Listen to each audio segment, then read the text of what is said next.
Now, there are three main reasons why I made LinkedIn my platform of choice 6 years ago. And I've been saying it every single year that this should be your platform this year. And then it was the next year. And even Gary Vaynerchuk talked about at the end of 2019, he said, if you do not have a marketing plan for LinkedIn in 2020, you're going to get left behind. And people still don't. And they're going to get left even further behind. So there's three big things that you need to look at from a social media perspective when deciding where to spend time. Number one is the size and the health of the organic network that you can grow.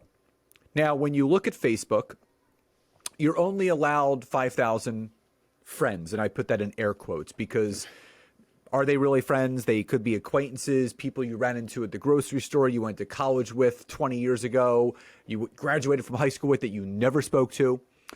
And then you look at Instagram where, yes, you are allowed unlimited followers. But percentage-wise, Instagram has the highest rate of fake accounts to real accounts on all of social media.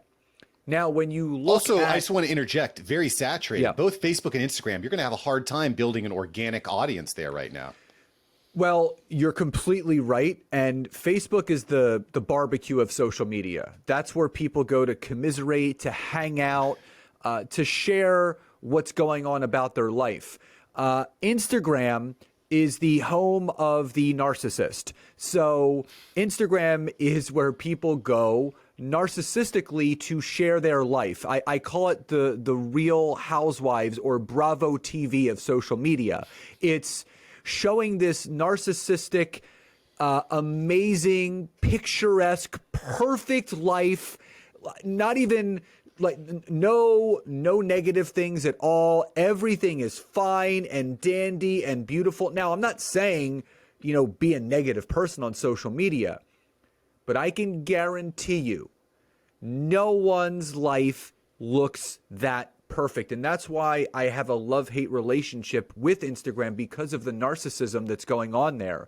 I like being genuine and authentic and real, sharing the victories, the lessons, the bumps, the bruises along the way, not just the quote-unquote highlight reel of what most people are doing on there.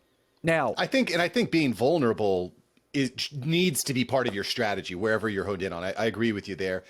I mean, there's positive in showing, all the good things that you're doing and all the subscribers and the great picture on the beach, which if you go to Mark Savant Media on Instagram, you can see some of those yourself right now if you want. But